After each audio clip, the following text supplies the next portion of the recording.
प्रवीण बिरादर. तर आपलं नाव गाव पूर्ण माहिती द्या मला थोडक्यात. माझं नाव संदीप तुळशीराम आखरे. मी राहणार डोंगरगावचा आणि गट नंबर 141. तर या ठिकाणी आपण डोंगरगाव इथे आलेलो आहोत.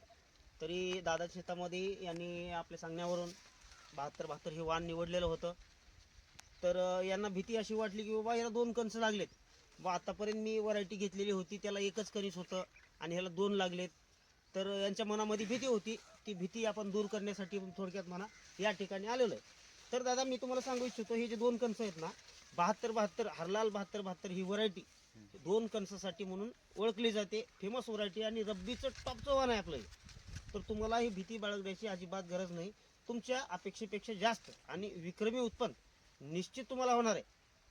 त्याच्यामध्ये तुम्हाला काहीच अडचण येणार नाही. आणि हे जे समजा इकडे तुम्हाला हे लागलेलं दिसतंय, दोन लागलेले दिसते, दोन्ही भरणार आहेत आणि दोन्ही समान आकाराचे असतील.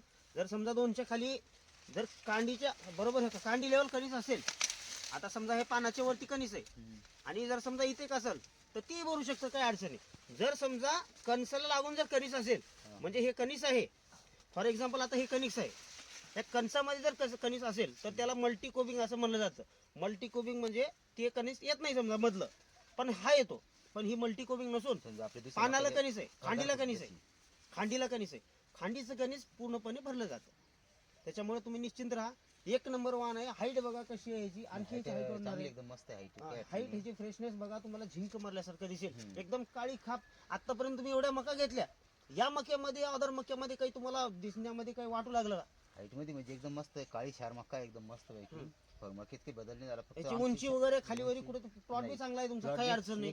फ्रेश प्लॉट आहे, एकसारखं बसलेला फ्रेश प्लॉट आहे, काहीच अडचण नाही. आणि तुम्हाला निश्चितच तुमच्या अपेक्षेपेक्षा जास्त उत्पन्न होणार म्हणजे होणार. आणि ही जातच तशी इकडे बघा. आणि ह्याचं कसं आहे विशेष, हे 2 कणसं असतात, मग हे स्टेबल कसे राहावे त्यासाठी असं आहे या झाडाचं. आपल्या प्रत्येक झाड बघू शकता तुम्ही, त्याच्या खालून बुडापासून जिथपर्यंत कणस आहेत तिथपर्यंत दांडा जाड असतो. म्हणजे कणसाचं वजन जड असतं ना, पण ते झाड पडलं नाही पाहिजे, झाड अजिबात पडणार नाही. हा, जिथपर्यंत तुम्हाला कणसाची लागण आहे तिथपर्यंत त्याचा दांडा जाड असतो आणि वरती एकदम तुम्हाला बारीक आणि पातळ एकदम मऊ. म्हणजे तुम्ही मुरगा सुद्धा करू शकता, अतिशय गोड चारा होतो, मुरगा सुद्धा करू शकता. त्याचं वैशिष्ट्य असं आपण प्रत्येक ठिकाणी बघू शकतो. आता फॉर एक्झाम्पल आपण इकडे दाखवूया दादा, इकडे दाखवू एवढे.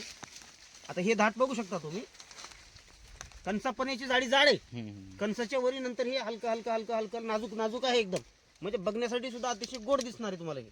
तर ह्याचं तुम्हाला काही घाबरायचं कारण नाही. 1 नंबर वाण आहे हे, नो टेन्शन राहते. धन्यवाद.